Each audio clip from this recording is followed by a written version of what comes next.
Assalamualaikum warahmatullahi wabarakatuh. Bismillah, alhamdulillah, wassalatu wassalamu ala rasulillah, Sayyidina Muhammad ibn Abdullah wa ala alihi wa sahbihi wa man walah ma ba'du. Pertama-tama, jangan lupa untuk senantiasa mendoakan guru-guru kita semuanya, Buya, Umi, keluarga, semoga beliau semuanya sehat walafiat, panjang umur, diberikan kemudahan dalam segala urusannya. Dan tak lupa juga kita doakan Habib Hisham Al-Habsyi, guru kita, murabi kita, pembimbing kita di keluarga besar Wakaf Media Center Al-Bahjah. Semoga beliau sehat selalu, panjang umur dalam ketaatan, dimudahkan hajat-hajat beliau, amin ya rabbal alamin. Tak lupa sahabat wakaf semuanya yang alhamdulillah masih istiqomah hingga malam hari ini, masih di bulan Muharram, ya. Kita semuanya diberikan panjang umur oleh Allah Subhanahu wa taala, masih senantiasa meniti kebaikan, ya. Malam hari ini Allah berikan kesempatan kita untuk bersilaturahim dalam forum yang mulia ini, dalam majelis mulia ini, untuk senantiasa belajar tentunya. Insya Allah malam hari ini kita kembali belajar seputar akidah bersama guru kita Habib Hisham Al-Habsyi sampai dengan nanti jam 9 lebih. Semoga apa yang kita dapatkan malam ini bisa menjadi bekal untuk kita semuanya dalam mengarungi hidup. Baik sahabat semuanya, karena sudah malam, kami tak akan panjang lebar. Siapkan hati dan pikiran kita, siapkan semuanya. Mudah-mudahan ilmu yang kita dapat malam hari ini benar-benar bermanfaat untuk kita dunia dan akhirat. Langsung saja kepada guru kita Habib Hisham Al-Habsyi untuk menyampaikan kajiannya. Tafadhol Habib. Allahumma sholli ala Sayyidina Muhammad.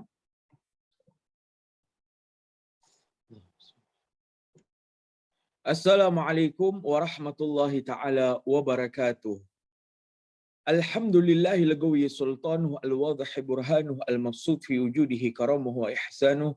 Allahumma sholli salatan kamilah wa sallim salaman tamman ala sayyidina Muhammadin alladhi tanhallu bihi al-'uqad wa tanfarij bihi al-kurab. Allahumma inna na'udzu bika min 'ilmin la yanfa' wa min 'amalin la yurfa' wa min nafsin la tashba' ومن دعاء لا يسمع ومن هذه الأربع رب اغفر لي وارحمني واجبرني وارفعني وارزقني واهدني wa'afini wa'afu anni amma ba'du. Yang kami hormati, kami muliakan, wabil khusus guru kita semua Buya Yahya, kita doakan beliau mata'anallah bituli hayatih, semoga Allah memanjangkan umur beliau, memberikan kepada beliau rizki yang halal, tayyiban, mubarakan fiha ala kulli hal, dan semoga Allah Jalla Jalaluh selalu menjadikan beliau perantara wasilah antara kita dengan baginda Nabi Muhammad sallallahu alaihi wasallam. Yang kami cintai para hadirin hadirat, para penuntut ilmu Allah dan Rasulnya. Maka begitulah pada perpindahan tahun ini kita umat Islam berpindah dari tahun 1443 Hijriah menuju tahun 1444 Hijriah, di mana awal mula daripada tahun yang digunakan oleh seluruh manusia adalah tahun Masehi, yang saat ini adalah tahun 2022, di mana tahun Masehi dimulai perhitungannya dari saat Nabi Isa alaihi salam dilahirkan ke dunia ini. Ketika Nabi Isa alaihi salam diutus di usia 18 tahunnya, Nabi Isa alaihi salam pada saat itu diangkat menjadi seorang nabi sekaligus menjadi seorang rasul tepat pada tanggal 18 Masehi. Artinya hampir 2000 tahun yang lalu Nabi Isa barulah diangkat menjadi nabi sekaligus menjadi rasul. Mempunyai al-hawariyun, 12 murid kepercayaan Nabi Isa alaihi salam. Yudas, Yohanes, Markus, Matius, Petrus, Lukas, Barnabas, Thomas, Tadeus, Filipus, Yakobus, dan Andreas. 12 murid kepercayaan Nabi Isa alaihi salam.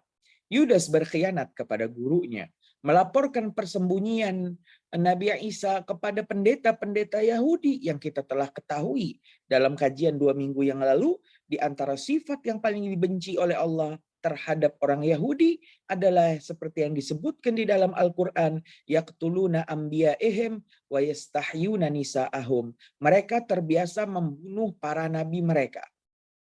Maka pendeta Yahudi di zaman Nabi Isa yang saat itu kejadiannya adalah di negeri Syam atau tanah yang dijanjikan negeri Adnan, atau kita kenal saat ini menjadi negara Palestina, Baitul Maqdis. Saat itu pendeta Yahudi mencari keberadaan seseorang yang mengaku menjadi nabi dan rasul, yaitu yang dimaksud adalah Nabi Isa. Nabi Isa bersembunyi di salah satu rumah muridnya. Dalam jamuan makan itu terlihat Yudas tidak hadir. Ditanya kemana Yudas? Ternyata Yudas sedang berkhianat, melaporkan tempat persembunyian Nabi Isa, yaitu gurunya, kepada seorang pendeta Yahudi dan menerima beberapa uang dinar emas dan dirham perak dengan kedua tangannya. Maka begitulah akhirnya Allah angkat Nabi Isa ke sisinya. Allah angkat Nabi Isa ke atas langit, sebagaimana nanti di dalam peristiwa Isra Mi'raj Nabi menemui Nabi Isa dan juga sepupunya yaitu Nabi Yahya alaihi salam di langit kedua. Allah angkat Nabi Isa ke sisinya sehingga Allah rubah wajah dan Allah hukum sang murid tadi yang berkhianat persis wajahnya Nabi Isa alaihi salam. Maka Nabi Isa palsu itulah yang ditangkap oleh pendeta Yahudi dan juga beberapa bantuan daripada tentara Romawi Timur dari kawasan Bizantium menangkap daripada Nabi Isa palsu itu, di penjara di malam harinya, kemudian dipecut di pagi harinya di tengah lapangan, disaksikan oleh orang-orang daripada pengikut Nabi Isa dan juga orang-orang Yahudi membawa tiang salib terbuat dari kayu ke lereng gunung dan disalib. Maka yang disalib adalah Nabi Isa palsu. Tangan yang dipaku adalah tangan yang menerima sogokan atas pengkhianatan terhadap gurunya. Wa maqataluhu wa masalabuh walakin syubbiha lahum. Allah berfirman, tidaklah mereka Yahudi membunuh Nabi Isa dan tidaklah mereka Yahudi menyalib Nabi Isa, walakin syubbiha lahum, akan tetapi ada orang yang wajahnya diserupakan dengan wajah Nabi Isa alaihi salam. Selesai kisah daripada pengkhianatan murid tadi, tetapi murid-murid lainnya pun tetap di dalam akidah yang benar dan dibenarkan, akidah mengesahkan Allah, mentauhidkan Allah, lam yalid wa lam yulad, Allah tidak melahirkan sehingga mempunyai putra dan putri, walam yulad, dan Allah tidak dilahirkan sehingga mempunyai orang tua atau ayah dan ibu. Akan tetapi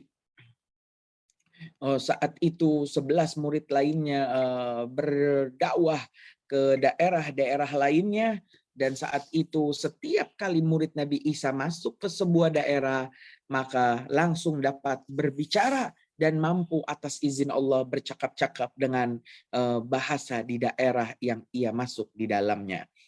80 tahun orang-orang Nasrani tetap dalam ketauhidannya, hingga datanglah satu orang Yahudi bernama Paulus yang ia mengatakan kepada teman-teman Yahudinya, jikalau kebenaran ada di pihak Isa, maka sesungguhnya kita walaupun menang perang di dunia, kita akan rugi di akhirat. Kitalah yang menjadi ahli neraka. Maka aku ingin semua Nasrani yang mengesahkan Allah itu masuk ke dalam neraka bersama-sama dengan kami. Ini seperti yang diucapkan oleh iblis ketika ingin menjerat anak cucu Adam untuk bersamanya masuk ke dalam neraka, karena ia merasa rugi jika hanya masuk neraka seorang diri. Maka mulai dari saat itulah sang Paulus tadi merekrut 3 murid kepercayaannya yang dididik dengan doktrin keyakinan yang berbeda-beda. Di satu murid diyakinkan Tritunggal atau Trinitas, di mana Tuhan ada 3 dalam satu kepribadian.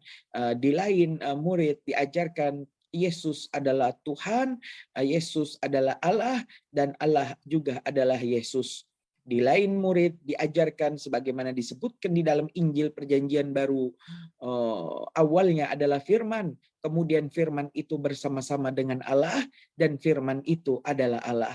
Maka ketiga murid ini pun menyebarkan ajaran yang sesat dan menyesatkan, sehingga Allah selalu mendoktrin kita umatnya Nabi Muhammad SAW, umatnya Nabi Muhammad sallallahu alaihi wasallam, yaitu kita semua, dengan surat Al-Fatihah ayat ke-6 dan ke-7. Ihdinas siratal mustaqim.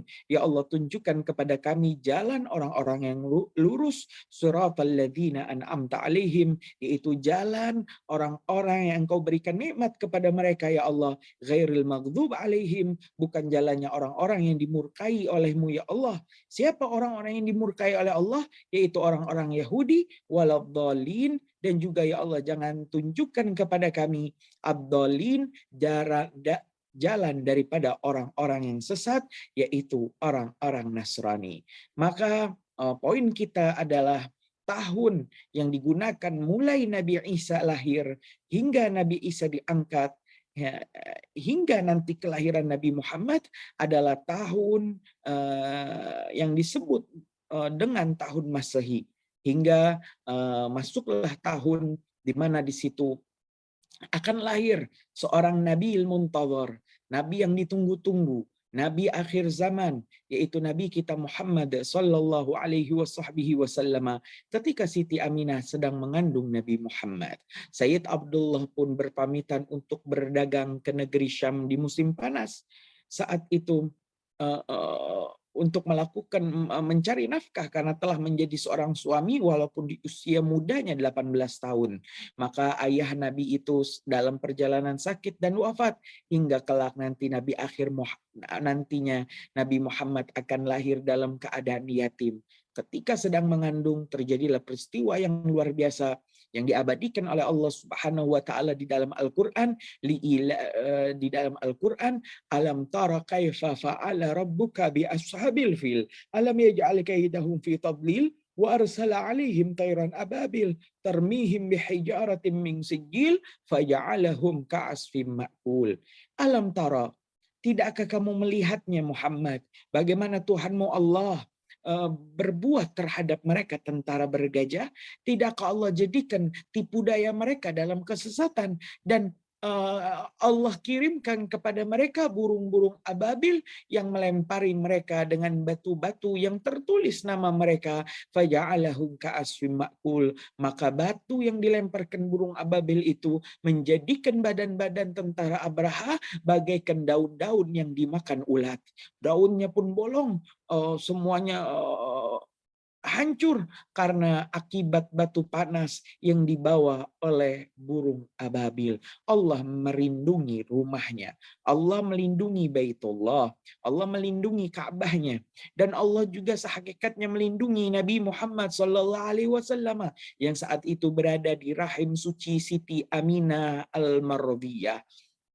Ma'asyiral muslimin rahimakumullah, mulai dari saat Nabi lahir dalam keadaan yatim itu, tahun pun berubah, di mana kaum Quraisy saat itu membuat satu pedoman baru, di mana tahun-tahun berikutnya tidak lagi menggunakan tahun Masihiyah, tetapi menggunakan daripada tahun gajah atau Amul Fil. Maka penyebutan dari usia Nabi baru lahir hingga usia Nabi 40 tahun adalah dikenal dengan nama tahun gajah. Tepat pada tahun ke-25 gajah. Tahun ke-25 gajah artinya Nabi Muhammad berusia 25 tahun. Saat itu Nabi Muhammad adalah seorang pemuda. Kaum Quraisy yang berada di kota Mekah yang sama dengan pemuda-pemuda lainnya berusaha mencari nafkah untuk membantu keluarga. Nabi Muhammad yang saat itu diasuh oleh Abu Thalib saat itu menjajakan, menawarkan jasanya kepada seorang janda kaya raya bernama Siti Khadijah binti Khuwailid Al-Kubra, yaitu seorang janda kaya raya yang mewarisi harta warisan suaminya, di mana suami pertama Siti Khadijah bernama Abu Halah wafat dan meninggalkan seorang putra bernama Halah. Siti Khadijah saat itu mengambil beberapa pemuda untuk membawakan barang dagangan yang dibuat di pabrik Siti Khadijah untuk dijajakan di musim panas ke negeri Syam dan di musim dingin ke negeri Yaman. Li'ilafi Quraisy ilafihim rihlatasyita'i was-shaif. Dan demi kemuliaan dan demi kebiasaan orang-orang Quraisy aku bersumpah, kata Allah. Apa kebiasaan orang-orang Quraisy yang Allah bersumpah dengannya? Ila fihim rihlatasyita'i was-shaif. Kebiasaan mereka orang-orang Quraisy adalah melakukan perjalanan dagang di musim panas ke negeri Syam, rihlatasyita'i di musim dingin ke negeri Yaman, ke arah selatan, ke arah bawah, was-shaif, dan melakukan perjalanan dagang di musim panas ke arah utara Saudi, yaitu ke negeri Syam. Yang sekarang negeri Syam telah menjadi 4 negara, yaitu negara Yordania, Syria, Lebanon, dan Yaman. Dan Palestina. Ma'asyiral muslimin rahimakumullah. Maka saat itu, sepulangnya daripada Nabi yang mengikuti rombongan kafilah onta Arab ke negeri Syam di usia 25 tahunnya Nabi ditemani oleh pemuda tangan kanan Siti Khadijah bernama Maisarah. Ya, saat itu Maisarah adalah nama seorang laki-laki, orang kepercayaan Nabi Isa alaihissalam, yang sepulangnya dari peristiwa tadi melaporkan kepada Siti Khadijah bahwasanya Nabi Muhammad adalah pemuda yang luar biasa, yang menjadikan Allah titipkan rasa cinta yang sangat luar biasa ke dalam hati Siti Khadijah, apalagi setelah penyerahan daripada keuntungan daripada modal dagang.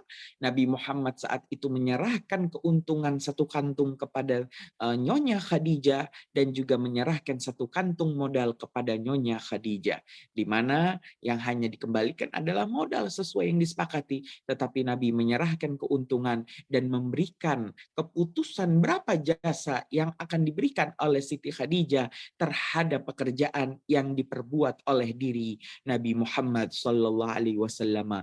Allah tanamkan lagi rasa cinta yang luar biasa ke dalam hati Siti Khadijah, sehingga saat itu Siti Khadijah memberanikan diri. Seorang janda kaya raya berusia 40 tahun ingin melamar seorang pemuda berusia 25 tahun. Hingga saat itu Siti Khadijah mendatangi daripada ayahnya yang bernama Khuwailid.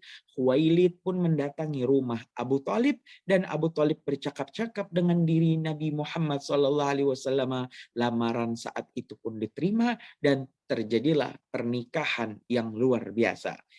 Poin pembahasan kita pada hari ini adalah dalam pernikahan tadi Allah karuniai daripada 6 putra dan putri. Mulai urutan kelahiran adalah yang pertama adalah Qasim, kemudian Zainab, kemudian Fatimah Az-Zahra, Zainab, kemudian Ruqayyah, dan kemudian Ummu Kulthum, dan terakhir adalah Abdullah, di mana 2 putra dan 4 putri ini didapat oleh Nabi dari Bunda Siti Khadijah Al-Kubra, dan Nabi punya 1 putra lagi bernama Ibrahim, dari seorang wanita, seorang budak perempuan pemberian Raja Muqawqis sebagai balasan surat dari Nabi yang mengatakan di dalamnya, aslim taslam, masuklah engkau Muqawqis ke dalam Islam, maka engkau akan selamat. Muqawqis menjawab baik surat dari Nabi saat itu, yang Nabi sudah berpindah ke negeri Madinah, dan saat itu memberikan balasan hadiah, di antaranya adalah seorang budak wanita bernama Maria Al-Qibtiyah. Dari diri Siti Maria keluarlah seorang putra bernama Ibrahim. Singkat kisah, Nabi telah mempunyai 4 putra, 4 putri, yang semuanya Allah panjangkan umurnya, sehingga saat itu ada Siti Fatimah yang menikahi Sayyidina Ali, dan dikaruniai anak Hasan dan Husain, di antara yang disebutkan dan sangat dikenal.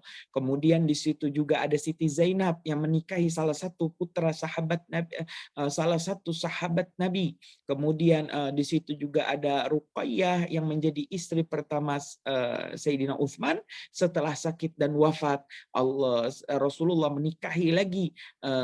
menikahkan lagi Sayyidina Utsman dengan putri beliau yang berikutnya, yaitu Ummu Kulthum. Maka Sayyidina Utsman dengan hal ini dijuluki Dzun-Nurain, pemilik 2 cahaya. Semua putri-putri Nabi hidup dalam usia yang sangat panjang. Tetapi begitulah Allah jadikan putra-putra Nabi ketiga-tiganya, Qasim yang menjadi julukan Nabi, dipanggil oleh orang-orang Quraisy dengan panggilan Abul Qasim, Kemudian ada Abdullah dan juga Ibrahim yang Allah wafatkan semuanya di waktu kecil, mengakibatkan saat itu Nabi Muhammad sangat bersedih, dan saat itu orang-orang munafik dan orang-orang yang memusuhi Nabi pun mengatakan, kasihan Muhammad, Muhammad akan putus keturunannya, Muhammad nggak bakal bisa lagi punya keturunan yang dibanggakan dari putra-putra lakinya karena semua putranya telah wafat di waktu kecil. Begitulah kebiasaan bangsa Arab yang mana mereka meyakini bahwasanya keturunan mereka adalah dari putra-putra mereka, bukan dari putri-putri mereka. Syair-syair pepatah Arab mengatakan, banuna banu abnaina wa banu banatina banu rijalil abaidi. Banuna, keturunan kami adalah banu abnaina, adalah putra daripada putra-putra kami. Artinya cucu dari putra mereka itu adalah keturunan keluarga besar mereka. Wa banu banatina, adapun putra, walaupun sekalipun putra dari putri-putri kami adalah banu rijalil abaidi. Mereka semua adalah keturunan daripada lelaki yang sangat jauh. Maka begitulah kebiasaan orang-orang Arab beranggapan bahwasanya memang keturunan dari laki-laki, dan begitupun kita warga Indonesia di dalam negeri baldatun thayyibatun wa rabbun ghafur, di negeri yang baik dan dengan Allah yang Maha Pemaaf. Ini kita meyakini bahwasanya kita adalah keturunan dari ayah kita dan ayah kita adalah keturunan dari kakek kita. Begitulah nasab keturunan berlangsung dari pihak laki-laki. Tetapi begitulah Nabi Muhammad SAW menguburkan ketiga putranya. Orang-orang mengatakan kesian Muhammad telah putus keturunannya, tetapi Allah mengirim malaikatnya. Allah mengirim malaikat Jibril, Jibrail, Gabriel, Rohul Kudus, Roh Kudus, Namus yang saat itu bercakap-cakap membawa firman Allah, membawakan firman Allah yang berbunyi, Inna a'tainakal kautsar fasholli li rabbika wanhar inna syani'aka huwal abtar. Sesungguhnya Muhammad telah kami berikan kepadamu nikmat yang sangat besar. Fasholli li rabbika wanhar, maka bersyukurlah engkau dengan nikmat yang Allah berikan itu dengan cara melakukan sholat dan juga berkurbanlah. Inna syani'aka huwal abtar. Sesungguhnya Muhammad, syani'aka, orang yang mencaci maki kamu Muhammad, orang yang ngece-ngece kamu Muhammad. Katanya Muhammad nggak punya keturunan lagi. Kasihan Muhammad nggak ada lagi cucu yang bisa dibanggakan dari putra-putranya. Huwa, orang tadi, al-abtar, sungguh telah putus keturunannya. Al-abtar ini adalah sebutan bagi seseorang yang menikah tetapi belum dikaruniai anak sebab ketidaksempurnaan dari cikal bakal manusia atau dari sperma yang kurang sempurna. Maka ini adalah sebutan al-abtar. Inna syani'aka huwal abtar. Muhammad, jangan takut, orang yang mengejek kamu Muhammad, orang itu dia telah putus keturunannya. Betul lah, tidak ada yang sampai umur usia 1 tahun daripada orang yang mencaci maki Muhammad kecuali mereka tidak punya keturunan ketika mereka wafat. Tetapi hal itu telah terjadi di zaman baginda Nabi Muhammad SAW. Setelah pernikahan Nabi dengan Siti Khadijah di tahun gajah atau tahun ke-25 gajah.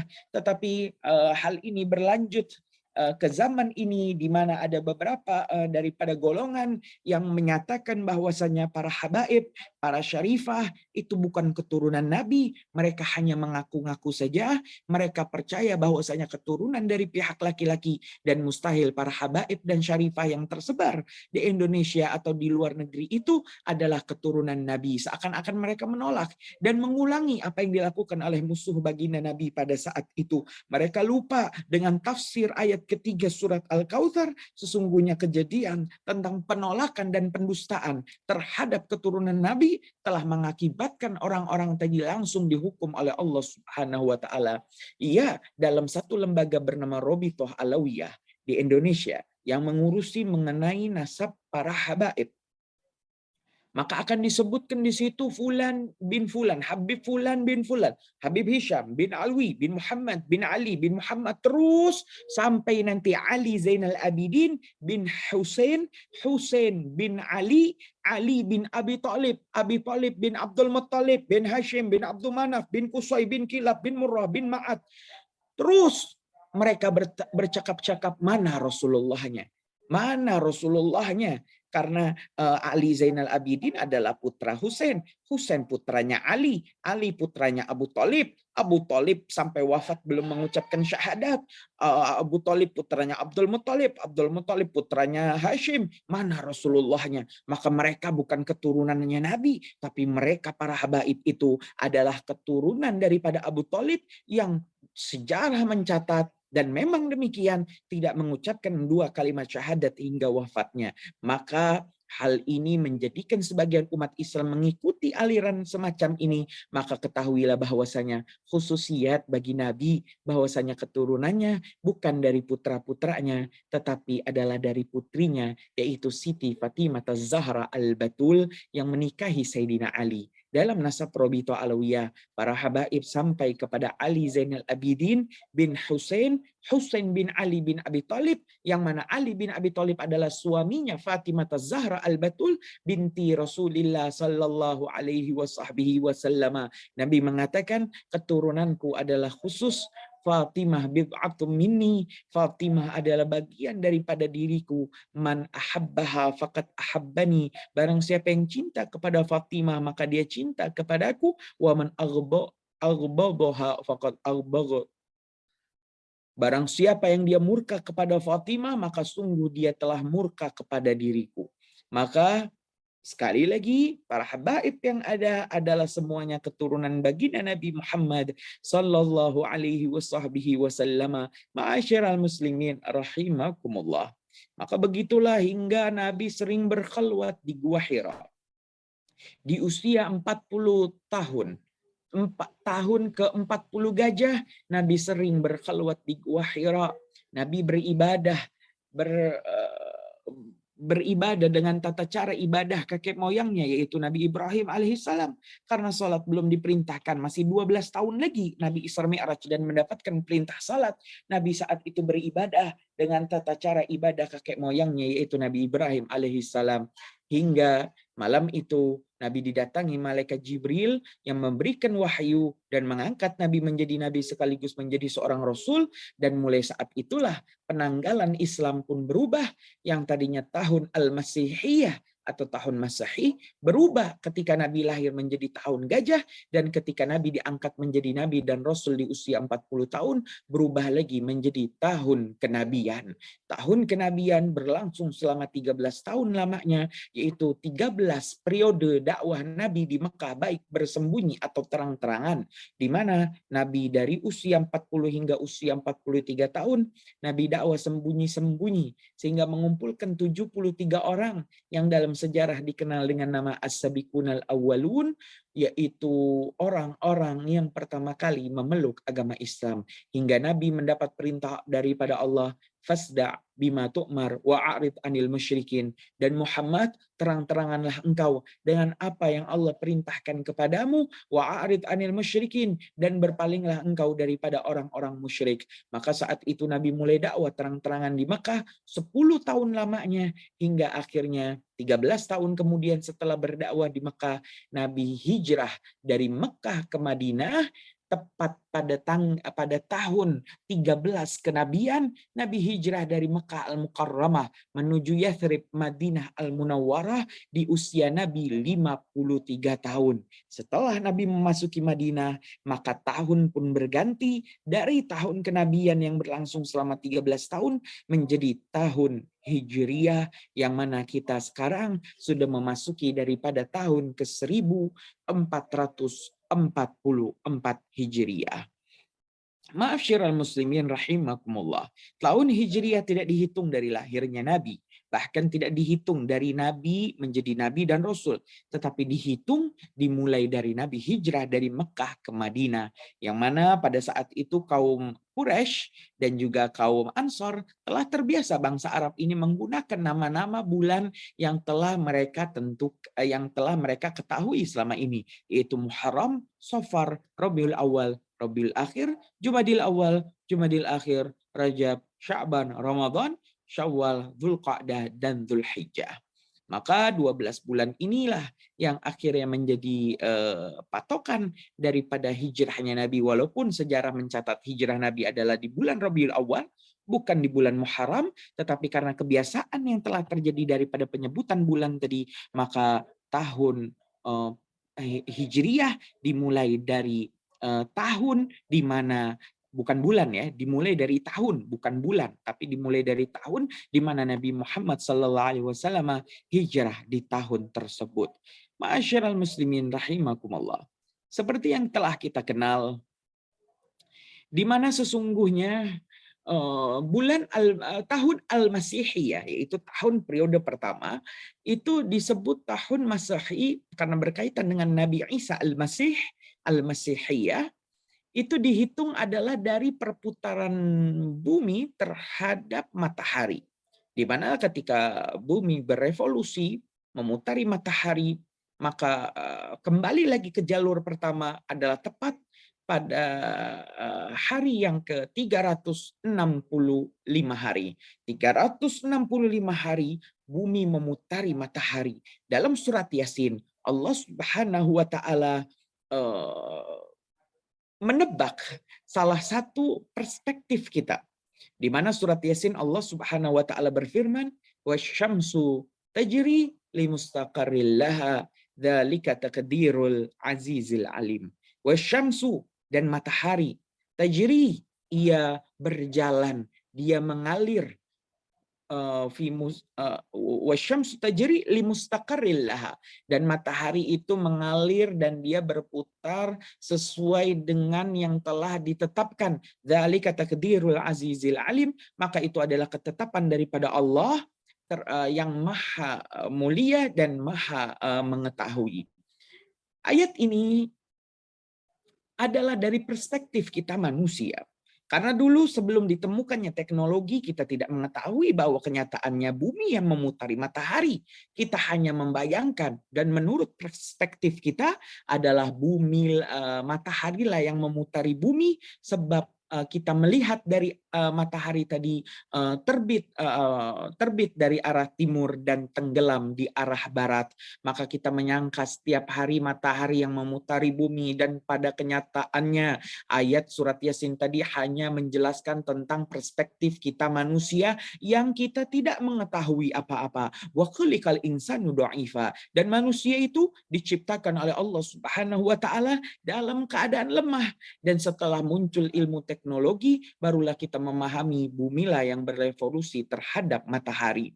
365 hari yang setiap tahunnya kita kenal dengan tahun kabisat, di mana bulan Februari yang hanya sampai tanggal 28, tiba-tiba setiap 4 tahun itu muncul tanggal 29, karena memang hakikatnya matahari diputari oleh bumi adalah sebanyak 356 hari plus 6 jam. Artinya 6 jam tadi dikumpulkan dalam 4 tahun menjadi 24 jam dan menambah 1 hari, yaitu di tanggal 29 Februari. Ma'asyiral muslimin rahimakumullah. Berbeda dengan perhitungan bulan yang kita saat ini pakai, yaitu bulan Hijriyah, yang mana dihitung daripada perputaran bulan yang berevolusi terhadap bumi, di mana itu menjadikan setiap bulannya selalu kita melihat hilal. Maka ketika kita menentukan esok Lebaran Idul Fitri, kita melihat hilal, atau kita menentukan Idul Adha 10 hari ke depan, kita juga di akhir bulan Dzulqa'dah melihat hilal, apakah esok adalah tanggal 1 Dzulhijjah sehingga 10 hari kemudian adalah 10 Dzulhijjah Idul Adha ataupun tidak. Maka begitulah perbedaan di antara ini. Apapun daripada ketetapan yang telah kita ketahui melalui kemuliaan dan cahaya ilmu ini, bagi kita pada perpindahan tahun ini, maka mudah-mudahan menjadi sosok yang lebih bertakwa kepada Allah Subhanahu wa taala dengan menjalani perintah Allah semampunya dan menjauhi larangan Allah sekuat tenaga mau tidak mau. La haula, tidak ada kekuatan, tidak ada upaya dalam menjalankan perintah Allah, wala quwata, dan tidak ada kekuatan dalam meninggalkan maksiat illa billahil aliyil azim, kecuali hanya atas pertolongan, maunah, taufik daripada Allah Subhanahu wa taala. Seseorang mustahil untuk bertakwa jika imannya lemah. Nabi Muhammad sallallahu alaihi wasallam bersabda, "La yasrikus sarik hina yasriku wa huwa mu'min." Kata Nabi, tidak akan mencuri seorang pencuri ketika dia sedang mencuri, dia dalam keadaan iman. Imannya sedang lemah. Wala yazni zani hina yazni wa huwa mu'min. Dan tidaklah berzina seorang pezina ketika dia sedang berzina, dia dalam keadaan iman. Imannya sedang lemah. Maka dalam rangka kita makin menjadi pribadi yang bertakwa, marilah kita tingkatkan keimanan kita untuk menjadi pendorong ketakwaan kita, dan tidak akan iman itu dapat bertambah. Karena imannya manusia yazid wa yangkus, kadang bertambah dan kadang juga berkurang. Bagaimana cara kita memastikan iman kita terus bertambah? Adalah salah satunya dengan menghadiri majelis taklim semacam ini, istiqomah mendengarkan daripada pengetahuan-pengetahuan yang menjadi pengarah bagi akal kita yang berpikir untuk selalu mengarahkan kita dan menuntun hawa nafsu kita dengan riyadhah nafsiyah, dengan olahraga batinnya untuk selalu patuh terhadap keinginan Allah Jalla Jalaluhu wa 'azamatuh. Mudah-mudahan dengan cahaya keilmuan ini akan meningkatkan ketakwaan, dan dengan tingkatnya takwa dapat menjadikan kita pribadi yang bertakwa kepada Allah Subhanahu wa taala. Ma'asyiral muslimin rahimakumullah, maka inilah momen agar kita lebih bersemangat di awal tahun Hijriah di bulan Muharram ini, dan mudah-mudahan kita makin istiqomah di dalam menghadiri majelis taklim ilmu semacam ini. Mungkin sekian saja. Tafadhol, kita buka sesi tanya jawab. Baik, selamat malam semuanya. Alhamdulillah, kita sudah mendapatkan ilmu malam ini dari guru kita Habib Hisham Al-Habsyi. Tadi mungkin pembahasannya lebih kepada sejarah tahun baru ya, Bib ya?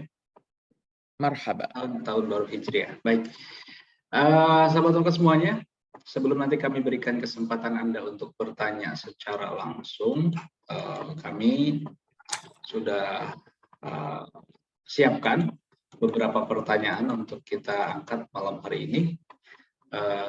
Nanti insya Allah jika memang waktunya masih memungkinkan, kami berikan kesempatan untuk Anda untuk bertanya. Kita ke pertanyaan pertama terlebih dahulu. Pertanyaan pertama ini berkaitan dengan fikih.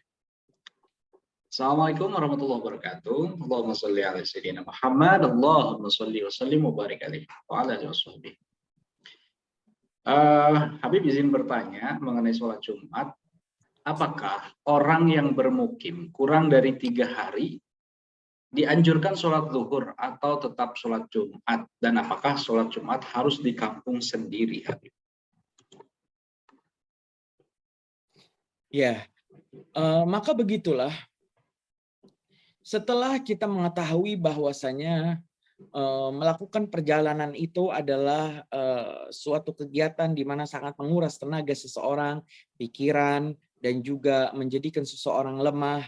Dan saat itulah Allah yang mengetahui hakikat kita manusia memberikan kita keringanan-keringanan atau rukhsah-rukhsah. Di antaranya bagi seorang musafir yang melakukan perjalanan, maka dia boleh meninggalkan sholat Jumat dan diganti dengan sholat duhur. Bahkan puasa wajib Ramadan boleh dibatalkan, boleh menjamak sholat, menggabungkan 2 waktu sholat, atau boleh mengqashar yang 4 rakaat menjadi 2 rakaat. Seseorang yang tidak menemukan air dalam perjalanannya boleh melakukan keringanan wudhu diganti dengan tayamum, dan juga bahkan boleh masah al-khufain atau mengusap di atas sepatu sebagai pengganti membasuh kaki di dalam basuhan anggota wudhu. Maka ini semua adalah rukhsah dan keringanan daripada Allah Subhanahu wa taala. Dalam satu hadis pernah disampaikan bahwasanya yang artinya Allah sangat cinta kepada hambanya yang mengambil keringanan-keringanan darinya. Allah sangat cinta kepada hambanya yang menggunakan rukhsah dan diskon yang diberikan oleh Allah Subhanahu wa taala. Maka Habib, apakah lebih baik melakukan sholat Jumat jika kita mampu atau kita tetap sholat zuhur? Lebih baik melakukan sholat zuhur dan kita mengambil keringanan daripada Allah ketika kita melakukan musafir. Bahkan jika seseorang merasa enggan, merasa risih dengan dengan keringanan-keringanan yang pernah dilakukan oleh Nabi, maka dia lebih berhak untuk melakukan keringanan tersebut untuk menyingkirkan daripada lintasan-lintasan hati ketidakcocokan dengan misalnya sholat jamak atau sholat qashar. Maka dia bahkan sangat dianjurkan melakukan jamak atau juga qashar. Tentu dengan syarat-syarat yang telah diberlakukannya. Lantas, gimana tadi pertanyaan keduanya? Sebentar.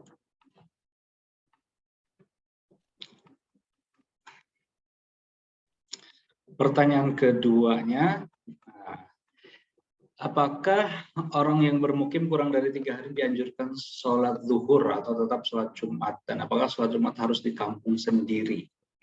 Apakah sholat Jumat harus di kampung sendiri? Tidak. Sholat Jumat bisa dimanapun, tidak harus di masjid yang dekat dengan rumah kita.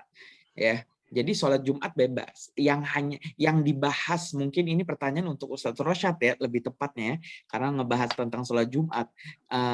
Yang dibahas oleh beliau Ustadz Rosyad itu adalah syarat-syarat sebuah masjid itu bisa dikatakan masjid jami' atau masjid yang bisa dilakukan sholat di dalamnya. Di antaranya adalah dianggap sah jika dilakukan secara berjamaah, yang mana jamaahnya minimalnya adalah 40 orang, yang 40 orangnya haruslah mustautin atau pribumi. Ya, jadi mungkin itu maksudnya. Ya, jadi harus pribumi itu. Adapun kita sebagai pribumi yang nggak sholat di dekat masjid kita, maka itu tidak apa-apa untuk kita sholat di tempat lain. Karena di Indonesia ini padat penduduk negerinya, jadi kita ini tidak menjadi wajib bagi kita untuk sholat di dekat masjid yang menjadikan itu sah jamaahnya kalau kita hadir. Kalau kita nggak hadir jumlahnya jadi 39, maka saat itu dia harus hadir di masjid itu. Karena demi terlaksananya sholat Jumat yang memenuhi persyaratan. Mungkin itu ya. Tafadhol selanjutnya. Baik, Masya Allah. Syukran Habib atas jawabannya.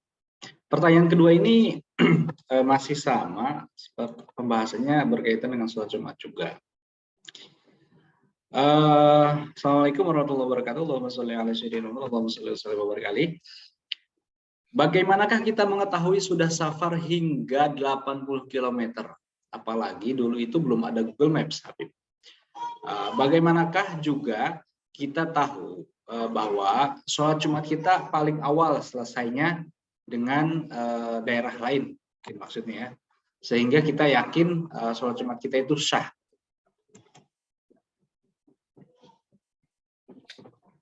Bib, zaman dulu nggak ada Google Maps, taunya 80 km dari mana? Pertama, banyak yang harus diluruskan dari pertanyaan ini. Yang pertama, harus diketahui bahwasanya nggak harus loh melakukan rukhsah-rukhsah yang telah disebutkan tadi itu harus melewati 80 km. 80 km itu hanya menjadi tujuan. Artinya, kalau engkau niat ke Jakarta dan Jakarta itu adalah 84 km lebih, maka mulai dari engkau keluar gerbang Cirebon, kemudian lewat Bandung, kemudian terus ke arah Jakarta, di situ engkau boleh melakukan rukhsah-rukhsah tadi. Karena tujuan berpergianmu adalah jarak jauh. Ya, itu pun qashar yang harus jarak jauh. Adapun jamak cukup dengan jarak pendek. Ya, artinya tidak harus 2 marhalah. Untuk yang jamak, untuk yang qashar dia harus 2 marhalah lebih. Ya. Jadi tujuan. Jadi dari pertanyaan tadi mungkin yang bertanya ini kurang paham, dipikirnya kalau udah lewat 80 km baru kita boleh qashar, boleh jamak. Oh enggak. Kita keluar gerbang Cirebon, berangkat dari Cirebon sudah boleh jika tujuanmu ke Jakarta. Begitu ya. Kemudian yang selanjutnya, bagaimana menentukan 80 km? Zaman dulu memang tidak ada Google Maps. Ya, bahkan mungkin bisa dikatakan zaman dulu tidak ada meteran mungkin. Tapi zaman dulu ada matematika, ilmu hisab, ilmu hitung menghitung. Zaman-zaman saat itu orang bisa hitung menghitung, dan bahkan dalam perhitungan yang asli daripada naskah asli, kok kita bisa tahu 84 kilometer? Naskah aslinya itu adalah marhalatain. Marhalatain itu 2 marhalah. Nah, tiap marhalah ini ada pembagiannya, ada barit, ya namanya. Masafahnya itu jaraknya ada barit. Ya, ada pos-posnya. Jadi orang tuh udah tahu, oh kalau negeri itu udah memenuhi syarat safar. Oh kalau negeri ini dia belum memenuhi. Ya, dengan hitung-hitungan hari. Jadi saat itu orang-orang itu mengukur waktu itu bukan dengan jam, bukan dengan apa, tapi dengan hari. Dia dengan tajribah, dengan pengalaman. Oh saya ini berangkat ke negeri anu 3 hari 3 malam naik onta dengan istirahatnya dengan lain-lainnya. Nyampe 3 hari 3 malam. Apakah 3 hari 3 malam boleh melakukan qashar? Boleh, karena lebih dari 2 marhalah. Ya, itu. Jadi ada hitungannya, ada hitungan dengan pengalaman dan lain sebagainya. Itu. Nah, jadi Nabi Muhammad SAW itu pernah bersabda, as-safar qita'atun minal azab. Bahwasanya berpergian itu adalah sedikit daripada siksaan. Artinya Nabi itu mengatakan jalan-jalan tuh capek gitu loh. Kok mengatakan demikian? Ya, karena zaman Nabi kita beda jalan-jalan itu dengan zaman sekarang. Zaman sekarang ini dengan fasilitas mobilnya, pesawatnya, kereta ber-AC-nya dan lain sebagainya. Zaman Nabi naik onta, melewati padang pasir. Ini dan itu menurut orang-orang zaman itu ini adalah sebuah siksaan dan kesusahan. Ya, karena melakukan perjalanan itu menyita banyak waktu, banyak tenaga dan lain sebagainya. Kemudian untuk pertanyaan berikutnya, bagaimana? Ya, sholat Jumat di satu balat, ya, sholat Jumat di satu balat. Kita tuh taunya yang takbir kan jadi gini. Sholat Jumat itu syaratnya harus di masjid yang memenuhi syarat, dan satu negeri itu cuma satu masjid. Artinya kalau ada 2 masjid, tidak bisa dua-duanya dianggap sah, kata para ulama fikih. Yang sah itu cuma salah satu dari keduanya. Ya, cuma salah satu daripada keduanya. Taunya sah atau tidak dari mana? Mana yang menjadi sah? Yang takbir duluan. Ya, yang takbir duluan siapa daripada sholat Jumatnya. Nah, kita taunya yang takbir mana duluan bagaimana? Maka jika contohnya demikian, ya tidak sah salah satu masjid tadi. Tetapi di Indonesia ini adalah satu tempat yang unik, di mana penduduknya sangat padat. Dan kategori al-balad di situ, negeri di situ, itu ditafsiri oleh para ulama fikih Indonesia dengan wilayah yang kecil saja. Ya, tidak sampai satu kota. Nggak mungkin satu kota Cirebon masjidnya satu hanya di Atakwa misalnya.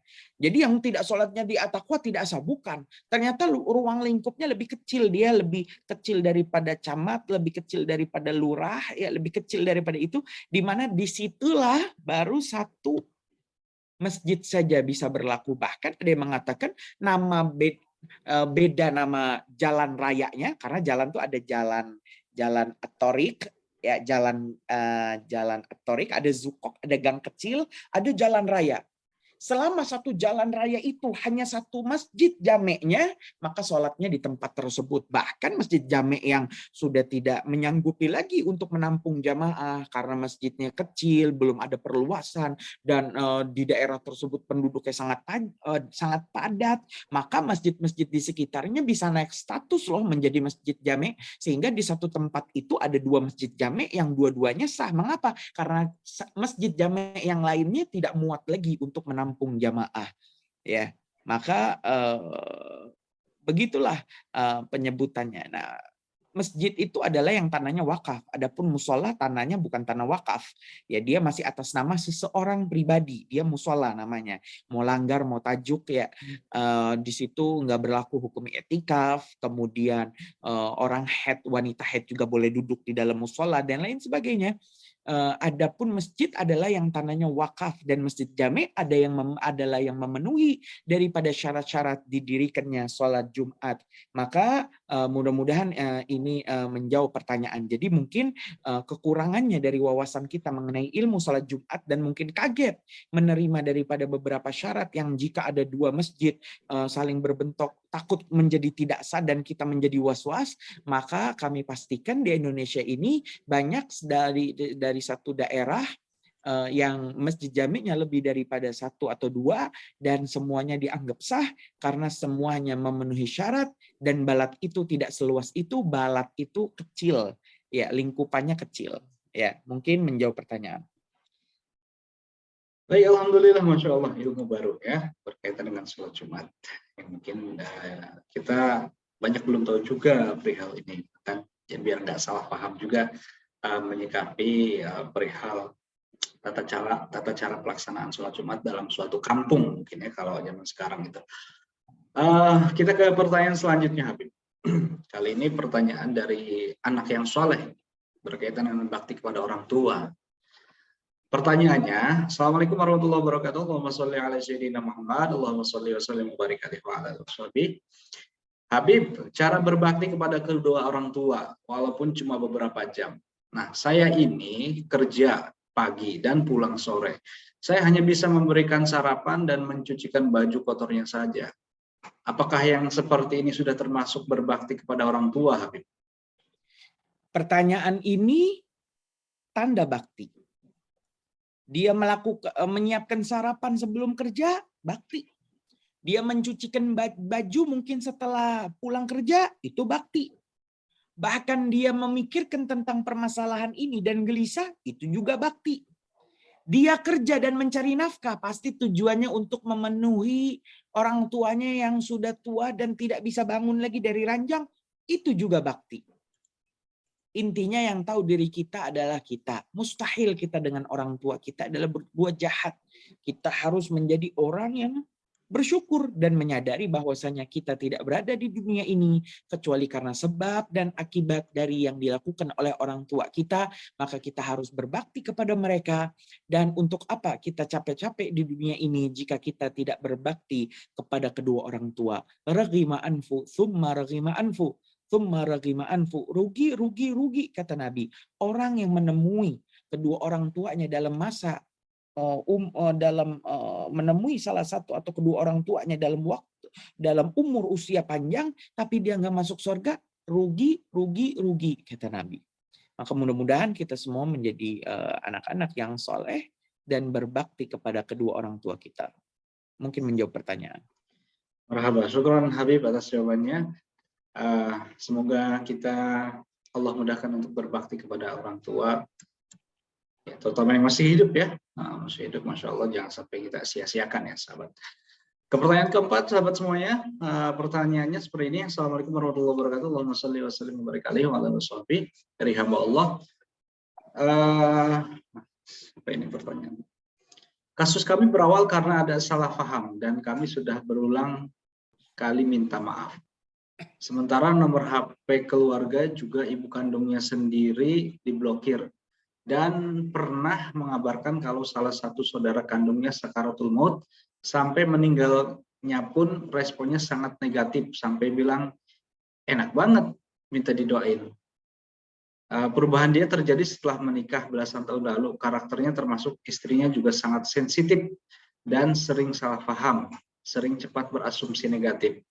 Sampai sekarang kami kehilangan kontak. Bagaimana menyikapi orang yang memutuskan silaturahmi dengan keluarga kandung? Apa yang harus dilakukan untuk menyambungnya lagi, Habib? Pertama, orang yang memutus silaturahmi rugi. Rugi. Ya, karena kita makhluk sosial, kita butuh kepada bantuan manusia lainnya, apalagi itu keluarga dan kerabat yang masih ada hubungan keturunan. Rugi orang yang memutus tali silaturahmi. Tapi memutus tali silaturahmi, iya salah. Dan yang lebih salah adalah menjadi penyebab putusnya tali silaturahmi. Kenapa dia bisa mutuskan kita? Mungkin ada yang kita lakukan yang menjadikan dia jengkel, menjadikan miskom itu kan miskomunikasi kan terjadi karena ada salah paham.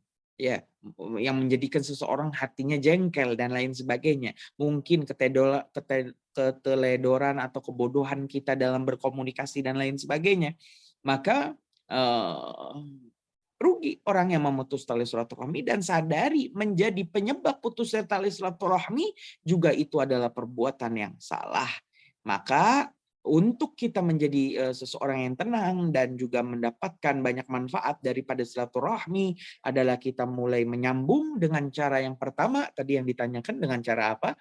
Yaitu hilangkan gengsi, mintalah maaf duluan. Ya, hilangkan gengsi kita, mintalah maaf walaupun kita yakin kita benar. Maaf itu tidak menunjukkan seseorang itu maaf itu tidak harus keluar daripada orang yang dalam kenyataannya salah. Benar juga bisa diucapkan oleh orang yang benar. Ya, maaf juga bisa diucapkan oleh orang yang benar. Ya, jadi ya silaturahmi, kemudian etikat menyelesaikan masalah, kemudian kita kunjung duluan ke rumahnya, banyak yang bisa kita lakukan dalam menyambung lagi daripada tali silaturahmi. Mungkin juga bisa ungkit daripada penyebab miskomunikasi, diungkit, kemudian kita bahas apa sebenarnya dan minta maaf sebanyak-banyaknya, karena kita ini makhluk yang fana, makhluk yang lemah, makhluk yang sebenarnya itu nampak biasa-biasa saja, tapi banyak orang menyangka kita dengan pribadi yang kuat. Ya, padahal kita ini lemah. Semuanya lemah, kita minta maaf, kita butuh kepada bantuan manusia lainnya mungkin menjawab pertanyaan. Tafadhol. Baik, Masya Allah. Syukran Habib nasihatnya. Ya, jaga silaturahim. Silaturahim itu bagian sesuatu yang sangat penting ya sahabat dalam hidup. Jadi kalau kita tidak menjaga silaturahim, ya dengan siapa lagi kita akan menyambung kekerabatan ya. Masih banyak pertanyaannya. Kita ke pertanyaan kelima. Ini berkaitan dengan pacaran, Habib. Izin bertanya Habib, bagaimana kalau dulu pernah pacaran dan sudah dekat dengan keluarganya? Apakah menghindari keluarganya termasuk memutus silaturahim? Nah, ini masih sama ternyata ya temanya. Mohon penjelasannya Habib. At-tasabbub bi fi'lit ta'ah. Menjadi penyebab diri selalu berbuat kepada ketaatan. Kita manusia selalu digoda dengan 4 arahnya. Dari arah kanan digoda dengan hawanya, dari arah kiri dengan nafsunya, dari depan dengan syaitannya, dari belakang dengan iblisnya. Kita digoda dengan dari kanan, kiri, depan, belakang. Maka kita manusia pasti mempunyai 2 pilihan di setiap waktu yang kita lalui. Baik itu positif atau negatif. Kanan atau kiri, ibadah atau maksiat, pilihan terserah kita. Maka untuk menjadikan hati kita pribadi yang hidup dan gampang dalam menuju Allah Subhanahu wa taala, jadikan dirimu selalu penyebab. Kapan ada 2 pilihan, milihnya pasti positif. Kapan ada 2 pilihan, milihnya pasti kanan. Kapan ada 2 pilihan, milihnya pasti ibadah. Gimana caranya biar kita nggak bingung lagi dalam memilih dan bahkan nggak salah pilih? Adalah dengan menjadikan diri penyebab selalu kepada ketaatan, yaitu satu-satunya cara adalah dengan memutus jalan maksiatnya. Apa penyebab engkau bermaksiat? Oh, penyebabnya adalah pacaran. Ya, maka putus hubungan dengan pacarmu menjadikan engkau selalu melakukan ketaatan. Nah, tadi ada pertanyaan. Dulu saya khilaf, saya berpacaran, saya dekat dengan keluarganya. Setelah saya putus dengan pacar saya nggak tegur lagi, apakah saya tetap harus bersilaturahmi dengan keluarganya? Maka jawabannya putuslah hubungan dengan keluarganya. Kenapa? Keluarganya saja tenang, engkau pacaran dengan anaknya, tidak ada ghirah, tidak ada rasa cemburu, putus hubungan dengan keluarganya. Kenapa? Karena itu dapat menjadikan dirimu selalu memilih ketaatan. Ya, mungkin menjawab pertanyaan. Baik. Baik, syukran Habib, Masya Allah ya. Jangan dijadikan modus ya, modus silaturahim, ternyata CLBK. Baik, ke pertanyaan ke-6. Assalamualaikum warahmatullahi wabarakatuh. Allahumma sholli ala sayyidina Muhammad, Allahumma sholli wa sallim wa barik alaihi wa ala washabihi. Afwan Habib izin bertanya, orang tua sudah kondisinya sakit, tidak bisa berdiri dan selalu di tempat tidur. Setiap harinya menggunakan popok ya. Tetap melakukan sholat di atas kasur dengan bertayamum dan memakai popok. Kadang popoknya dalam keadaan bersih, kadang sudah ada kotoran. Kondisi jika sebelum sholat harus ganti harus ganti popok itu sangat sulit, Habib. Nah, untuk sholat yang dilakukan ini bagaimana? Sah atau tidak dengan keadaan seperti ini? Ya, maka ini peran bagi kita para anak-anak untuk lebih memperhatikan para orang tua kita yang sudah sangat tua renta. Ya, jangan kita katakan sulit, tidak ada yang sulit. Kita lebih fokus. Bahkan orang-orang anak-anak yang bakti-bakti daripada ustadz-ustadz dan guru-guru kami ketika melayani orang-orang tua mereka yang telah sudah matras di atas kasur, itu adalah tempatnya wangi, bersih, ya, sejuk, ya. Kemudian spraynya baru terus. Orang tua itu sampai kan nggak ngerasa dia itu beban. Sampai orang tua tadi nggak ngerasa gatel, nggak ngerasa berkeringat. Ya, orang tua tadi ngerasa nyaman di kamarnya karena punya anak yang sangat memperhatikan detail urusan orang tuanya yang sudah tidak mampu, dan itulah jalan surganya. Maka pertanyaan ini harusnya bisa dijawab dengan sendirinya, dan udah dijawab di pertanyaan dari yang pertama tadi, bahwasanya ambillah rukhsah daripada Allah, ambillah keringanan-keringanan daripada Allah.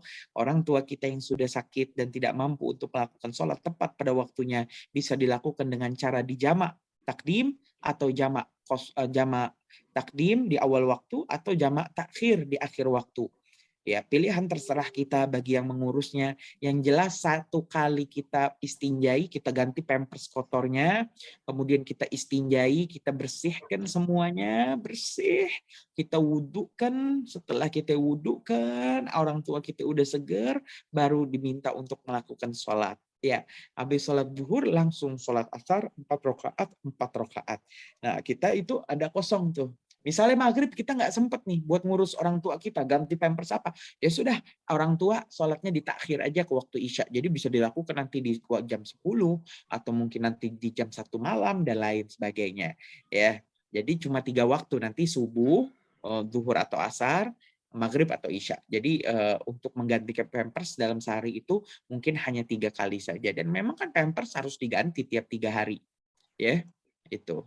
Tiap 3 kali sehari gitu maksudnya ya. Mungkin menjawab pertanyaan. Tafadhol. Baik, syukron Habib atas jawabannya. Mudah ya jika kita mempunyai ilmu dalam untuk melakukan ibadah, baik mungkin untuk diri kita sendiri ataupun juga untuk orang lain ya. Semoga kita selalu dimudahkan untuk senantiasa belajar ya sahabat semuanya. Ini pertanyaan yang ke-7. Baik. Wah, ini pertanyaannya berat ini. Assalamualaikum, Habib izin bertanya. Ada yang ke akhirat adalah rohnya, sedangkan jiwanya masih ada di dunia untuk menyelesaikan masalah-masalah yang belum terselesaikan. Dan dia pun meyakini kalau Isra Mi'raj itu tidak hanya untuk Nabi Muhammad saja, melainkan manusia biasa pun bisa melakukannya. Bahkan meyakini seseorang bisa menjadi seorang wali tanpa harus rajin melakukan ibadah. Masya Allah ya. Nah, pertanyaannya, apakah seseorang yang meyakini hal tersebut sudah dikatakan keluar dari iman, Habib? Dasarnya apa bisa meyakini hal-hal demikian? Ya, karena rohnya udah kemana, jiwanya masih keliling. Sementara roh dan jiwa tuh sama aja. Yas'alunaka 'anir ruh dalam ayat. Mereka orang-orang bercakap-cakap mengenai tentang ruh. Maka katakanlah Muhammad, itu urusannya Allah Subhanahu wa taala. Jangan ada seseorang yang mempunyai satu definisi baru mengenai ruh yang memang tidak dijelaskan semua itu di dalam syariat Islam. Ada yang tanya tentang ruh, katakan itu urusannya Allah. Jadi apalagi ada keyakinan yang keliling, masih ada urusan, ada permasalahan, jelas itu keyakinan yang salah. Karena kita meyakini ada kehidupan setelah kematian, yaitu alam barzakh, dan umat Islam, ruhnya, jiwanya, kesadarannya adalah di alam barzakh. Aku berpikir, maka aku ada. Kemudian mengenai Isra Mi'raj, hanya Nabi, khusus bagi Nabi, subhanalladzi asra bi'abdihi, atas kekuatan Allah yang memperjalankan hambanya, kekuatan Allah lah yang memperjalankan Nabi Muhammad, dan hanya Nabi. Manusia lainnya tidak bakal bisa jika tanpa izin Allah. Bahkan Allah telah menantangnya di dalam satu ayat, ya ma'asyaral insi wal jinni in istata'tum an tanfudhu min aqtaris samawati wal ardi fangfudhu la tanfudhuha illa bisultan. Manusia dan jin, jika engkau bisa menembus 7 lapis langit, menembus bumi, maka kalian nggak bakal bisa melakukannya illa bisultan, kecuali hanya sultan yang telah diizinkan oleh Allah saja yang bisa melakukannya. Ya, panjang mengenai sultan, ya bisa NASA, perusahaan NASA yang bisa keluar, tapi dengan kekuatan yang telah diizinkan oleh Allah.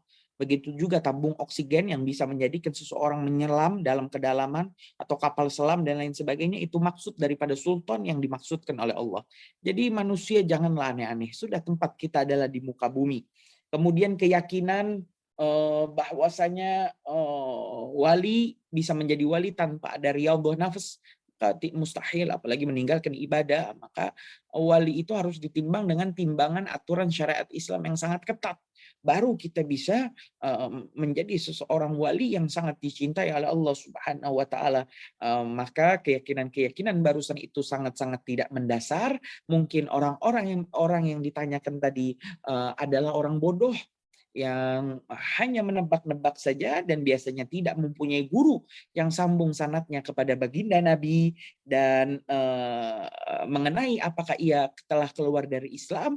Dalam awal mukaddimah kitab Sulamut Taufik yang menjelaskan tentang 3 penyebab murtad, yaitu diantaranya murtad dengan keyakinan, maka kami kira orang yang ditanyakan tadi masih di dalam keislamannya sebab keteledoran dan kebodohannya. Mudah-mudahan ia mendapat petunjuk hidayah berupa ilmu yang menjadikan keyakinannya tadi kembali ke jalan dan aturan syariat Islam yang ketat. Mungkin menjawab pertanyaan. Baik, syukron Habib atas jawaban-jawabannya. Kita masih ada beberapa pertanyaan yang akan kita bacakan. Pertanyaan ke-8, ini yang lagi ramai nih sekarang, yang lagi trending ya, tentang bongkar-bongkaran praktek perdukunan. Baik, Masya Allah. Assalamualaikum warahmatullahi wabarakatuh. Allahumma sholli ala sayyidina Muhammad, Allahumma sholli wa sallim wa barik alaihi wa ala alihi. Buya sekarang sedang ramai dan viral tentang ilmu seseorang yang berkedok agama dan terbongkar oleh seseorang karena beliau mengaku-ngaku dan selalu membawa sumpah atas nama Allah dan Rasulullah di saat melakukan pengobatannya. Nah, bagaimana tanggapan Habib ataupun juga Buya ya mungkin atas kejadian ini? Masya Allah. Yang lagi ramai. Terlepas dari siapapun namanya dan siapapun oknumnya, ya, yang namanya berbohong adalah tanda munafik, apalagi bersumpah dengan sumpah palsu, maka adalah kedustaan yang nyata. Ya, maka jangan sampai kita menjadi orang-orang munafik dan barangkali kita maklumi mungkin karena kebodohan yang telah menjadikan seseorang mencari nafkah dengan cara berbohong dan menghasilkan banyak uang untuk kehidupannya. Maka kembalilah ke jalan Allah yang benar, yaitu dengan cara bertaubat dan juga semua kita yang memandang dari sisi ketiga melihat 2 oknum yang melakukan ini, maka tentu harus kita timbang dengan aturan syariat Islam. Apakah sesuai? Jika sesuai dengan aturan syariat Islam maka benar. Walaupun itu seorang ustadz. Timbang dengan timbangan syariat Islam. Jika benar ikuti, jika tidak benar jangan engkau ikuti. Ya. Bahkan praktek-praktek kebohongan dalam rangka mengumpulkan pundi-pundi keuangan ini, praktek-praktek inilah yang harus dibongkar dan dihilangkan dari bumi kita. Ya, karena ini merugikan daripada pihak-pihak yang dibohongi.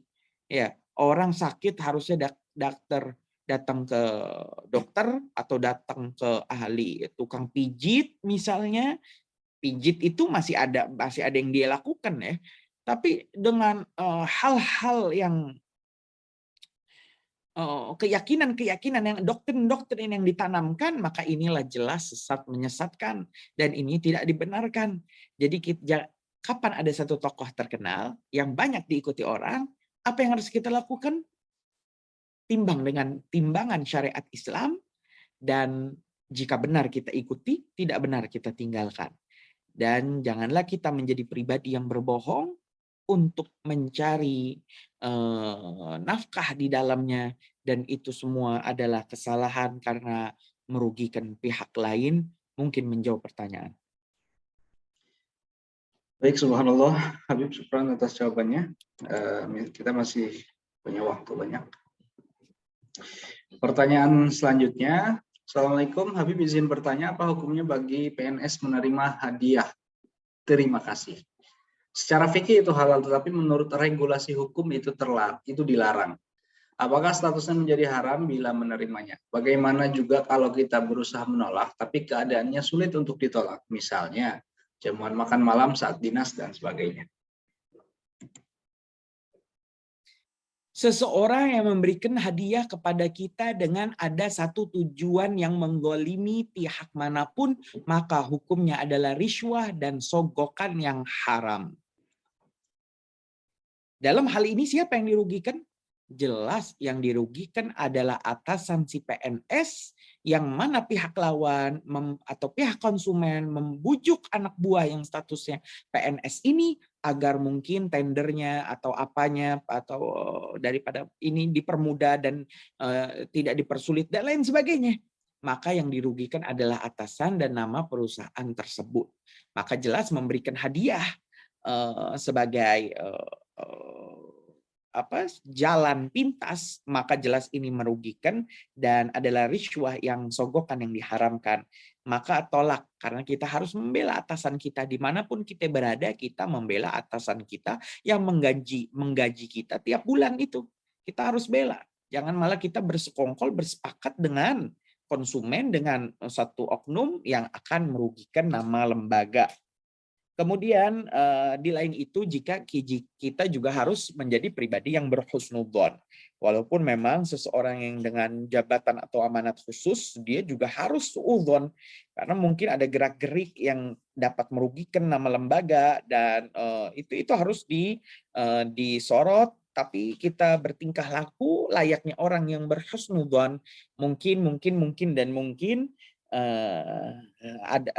mengenai jamuan tadi, jamuan makan itu mungkin bukan termasuk logokan ya. Jamuan makan itu ya kita karena diajak makan ya kita makan ya. Setelah itu selesai bercakap dan lain sebagainya. Maka itu dalam irama menyambut tamu dan lain sebagainya. Ya, adapun nanti setelah itu ada hadiah-hadiah yang nominalnya sangat besar yang mengakibatkan kita ini mau nggak mau mengikuti perintah apa yang diminta, maka jelas ini yang harus ditolak. Allah tuftahul luha. Allah, hadiah itu tuftahul luha, membuka daripada luha. Luha itu adalah daging di tenggorokan. Daging yang menggantung itu. Orang kalau mangap, dagingnya mengangkat. Daging yang di tenggorokan itu mengangkat dan dia nggak bisa ngomong. Artinya apa? Orang kalau mangap, dia nggak bisa ngomong. Engkau mau menjadikan orang nurut denganmu, kasih banyak dia hadiah.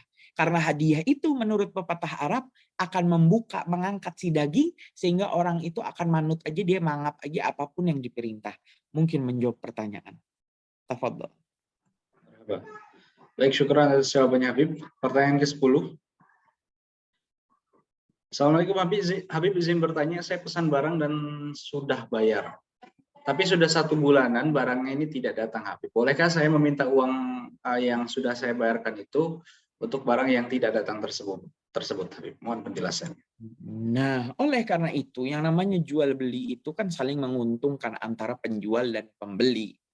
Makanya Imam Syafi'i dalam mazhabnya, dalam fikih muamalatnya memberikan banyak syarat untuk menjadi sahnya uang yang diterima oleh penjual dan barang yang bisa digunakan oleh pembeli menjadi sah, dan itu statusnya udah berpindah tangan.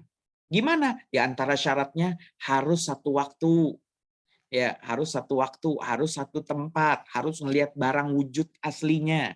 Nah, adapun mengenai belanja online yang marak saat ini, yang ada pilihan COD, artinya bisa barang dikirim dulu, barang sampai baru bisa transfer, baru bisa bayar, ya bayar tunai gitu, atau yang transfer, artinya uang dulu yang nyampe ke rekening penjual, ya. kita sangat percaya dengan penjual baru ngirimin barang. Di situ kan ada celah-celah di mana penipuan itu bisa terjadi.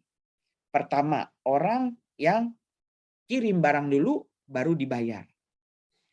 Nah, kalau dia nggak mau bayar, balik lagi dong barangnya, dan ini merugikan jelas pembeli. Penjual atau sebaliknya, pembeli yang mentransfer duluan. Tiba-tiba ternyata toko online-nya itu adalah hanya kamuflase daripada untuk menyedot rekening uang-uang itu sehingga dia mendapat uang, dia menghilang. Ya, toko online-nya tutup dan konsumen dirugikan. Jadi ada beberapa celah di mana akan merugikan salah satu pihak. Padahal yang namanya penjual dan pembeli itu harus akadnya tarodhi. Apa itu tarodhi? Saling menguntungkan, saling ridho. Pembeli ridho dan rela, penjual juga ridho dan rela. Dalam kasus yang ditanyakan, ini ada ada pihak ketiga, yaitu antara si pembeli, si A, si penjual, si C, dan ada si B. Siapa si B? Pengantar barang. Nah, maka telah disepakati transfer dulu. Tiba-tiba barang nggak datang-datang. Ini jangan-jangan si A penjual emang oknum yang tidak bisa dipercaya, atau penjual udah ngirim barang tapi mungkin ada hambatan di pengantaran barangnya itu. Ya, di sini tidak bisa menuntut hukum syariat Islam karena syariat Islam udah wanti-wanti jauh-jauh hari. Hati-hati karena kalau tidak satu tempat, satu momen tidak saling tukar barang ya dan diadin ya saling tukaran barang dengan uang yang disepakati, maka pasti ada celah-celah di mana di situ bisa menimbulkan kerugian bagi salah satu pihak. Dalam hal contoh yang ditanyakan tentang tentu yang rugi adalah pembeli. Apakah pembeli minta uangnya kembali? Iya, jika itu oknum yang tidak mengirim barang, dia harus ambil uangnya. Tapi kalau ternyata yang salah adalah si B, yaitu dari pihak pengirimnya, jasa yang sangat banyak barangnya itu dan tidak sampai kepada kita, apakah kita harus cek ke iya, itu harus dilakukan semuanya karena itu. Jadi di situ ada kerugian yang memang karena udah kita sepakati, maka kita harus terima. Mungkin menjawab pertanyaan. Baik, Masya Allah. Syukron Habib atas jawabannya. Kita mungkin berikan kesempatan dulu untuk penanya yang sudah menunggu dari tadi. Ada Mas Ferianto, silakan dibuka mic-nya. Assalamualaikum warahmatullahi wabarakatuh, Habib. Waalaikumsalam warahmatullahi wabarakatuh. Allahumma sholli ala sayyidina Muhammad wa ala ali sayyidina Muhammad. Allahumma sholli wa barik alaih. Tentang masalah masjid. Jadi di kampung saya itu ada dusun. Dusun yang saya tempati itu jumlahnya ada 4 RT. Dan satu dusun itu ada sebuah masjid jami. Cuman di depan rumah saya persis yang ada sebuah musola yang setiap hari-harinya tuh musola untuk jamaah musola. Cuman dipakai untuk sholat Jumat. Jadi ada sebagian jadi ada seorang pendatang yang mengajari ilmu di situ. Cuman tokoh tersebut mengadakan musola itu untuk jadi sholat Jumat. Dan beberapa warga nggak nyampe 40 orang kalau nggak salah, ya paling 20-an itu ada yang sholat di situ. Jadi yang saya mau tanyakan, apa ada keterangan tentang seperti itu? Kalau setahu saya kan harus 40 orang memenuhi syaratnya gitu. Jadi dan itu masih satu dusun, yang dusun itu berjumlah 4 RT. Gitu. Tapi mayoritas penduduk situ tetap ke masjid semua. Cuman memang di musola itu persis di depan rumah saya yang dipakai untuk sholat Jumat. Terima kasih atas jawabannya, Habib. Wassalamualaikum warahmatullahi wabarakatuh. Waalaikumsalam. Waalaikumsalam warahmatullahi wabarakatuh. Dalam irama dakwah, maka jika kita ketemukan kesalahan, maka tidak harus mengingatkan pada saat itu dan tidak harus lewat mulut kita dalam irama dakwah. Begitupun kami sebagai seorang pendakwah yang menjadi khotib sholat Jumat, beberapa kali diundang ke satu masjid yang waktu dimulainya khutbah, karena dia mengikuti pendapat azan Jumat lebih dari 2 kali adalah bid'ah. Jadi kita mau nggak mau ngikut, kita naik dulu salam, baru dia azan masuk waktu, kita langsung khutbah. Sedangkan jamaah belum sampai 40, maka bisa masih dianggap sah mengikuti pendapat di luar madhab Syafi'i. Ini dalam irama dakwah. Ya, masih dianggap sah dalam irama Imam Syafi'i. Adapun musola masih atas nama pribadi, kok tiba-tiba naik level jadi masjid, tiba-tiba naik level jadi masjid jame, ini yang harus dipertanyakan. Karena setahu kami, syarat menjadi masjid jame yang pertama harus masjid yang tanahnya wakaf. Ya.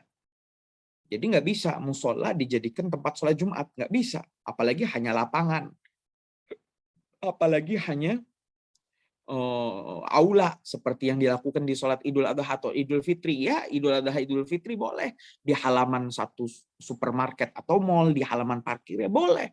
Ya, tapi melakukan sholat Jumat di selain masjid yang tanahnya wakaf adalah tidak diperbolehkan menurut madhab Syafi'i. Adapun di luar madhab Syafi'i hal itu diperbolehkan. Ya, mungkin menjawab pertanyaan. Baik Habib, mungkin sejalan ya dengan pertanyaan tadi dari Mas Ferianto. Misalkan di satu perusahaan pabrik ada masjidnya juga. Yang jelas biasanya kalau masjid-masjid di perusahaan itu kan kebanyakan mungkin bukan tanah wakaf ya. Lalu mengadakan sholat Jumat, Bib, itu bagaimana, Bib? Iya, dalam irama dakwah mengambil pendapat di luar madhab Syafi'i adalah diperbolehkan. Karena jangan sampai satu pabrik itu atau satu perusahaan itu atau bahkan yang sering kami berkhutbah di dalamnya itu dalam satu mall. Jadi ada satu mall di Cirebon ini lahan parkir lantai bawahnya itu dijadikan tempat sholat Jumat karena memang tidak ada masjid di mall itu. Jadi karyawan itu biar tidak jauh dan menghabiskan waktu sholat Jumatnya di dalam mall, di parkiran itu. Maka diperbolehkan dalam irama dakwah dan mengambil pendapat di luar madhab Syafi'i. Ya, adapun menurut pendapat madhab Syafi'i harus di dalam masjid yang wakaf dan statusnya masjid jame. Mungkin menjawab pertanyaan. Baik, syukran Habib atas jawaban-jawabannya. Satu pertanyaan lagi mungkin. Tadi ada pertanyaan yang apa ini? Nah, ini ada pertanyaan yang cukup bagus juga di kolom chat dari Mbak Leni ya. Pertanyaannya, Assalamualaikum Habib. Ya, semoga Habib selalu dilindungi Allah. Amin. Ya, izin bertanya bagaimana hukumnya membagikan foto dan video orang yang terbuka auratnya, misalkan tidak memakai kerudung, untuk tujuan pendidikan. Nah, ini untuk tujuan pendidikan, misalkan mungkin menjelaskan edukasi tentang sesuatu gitu. Nah, bagaimana ini hukumnya, Habib? Hukumnya adalah termasuk pelanggaran dan dosa kecil. Ya, walaupun dalam irama dakwah, karena di situ ada foto-foto yang membuka aurat, apalagi kita menyebarkannya, maka jadilah pribadi di momen hijriah ini yang berhijrah dari orang-orang yang menyebarkan konten-konten yang membuka aurat, maka kita mulai menyebarkan konten-konten yang menutup aurat. Bahkan dalam budidaya pejuang Al-Bahjah itu kita nggak boleh menyebarkan foto-foto yang bahkan backgroundnya itu ada satu perempuan jauh nggak pakai kerudung lewat, maka itu tidak diperbolehkan. Sekarang kan foto itu dia bisa diedit kan, bisa diburmin begitu kan, dan lain sebagainya. Kalau bisa dilakukan hal demikian itu adalah lebih bagus. Jadi ketika kita mau menyebarkan satu foto itu kita lihat dulu apakah ini nih layak untuk dilihat oleh seorang muslim yang mukmin atau tidak. Nah, pilihan ada di tangan kita. Mungkin menjawab pertanyaan. Baik, Masya Allah. Syukran Habib atas pencerahannya. Mungkin sekedar menambahkan, jangankan yang terbuka auratnya ya. Yang berkerudung saja kalau misalkan jelas terpampang wajahnya itu dan bisa dilihat banyak orang, di kita memang tidak diperkenankan ya Habib ya, di Al-Bahjah ya. Baik Habib, sudah pukul 9:30 malam dan sudah cukup juga waktu kebersamaan kita malam hari ini. Mohon maaf ya untuk yang bertanya tidak bisa kami bacakan semuanya. Saatnya Habib menutup dengan doa keberkahan. Silakan. Bismillahirrahmanirrahim. Alhamdulillahirabbil alamin. Allahumma shalli ala sayyidina Muhammad wa ala ali sayyidina Muhammad. Allahumma alif baina qulubina wa aslih dhata bainina wa hdina subulal salam wa najina minadh dhulumati ilan nur wa jannibna minal fawahish wa ma dhahara minha wa ma batan wa barik lana fi asma'ina wa absarina wa qulubina wa azwajina wa dhurriyyatina wa tub alaina innaka antat tawwabur rahim wa ja'alna syakirina li ni'matika mutanina 'alaiha qabiliha wa atmim 'alaina. Allahumma ighfir li wa li walidayya warhamhum kama rabbaw shighara. Rabbana atina fid dunya hasanah wa fil akhirati hasanah wa qina adzabannar. Wa sallallahu ala sayyidina Muhammadin nabiyil ummi wa ala alihi wa sahbihi wasallam. Walhamdulillahi rabbil alamin. Bisirril Fatihah. Bismillahirrahmanirrahim.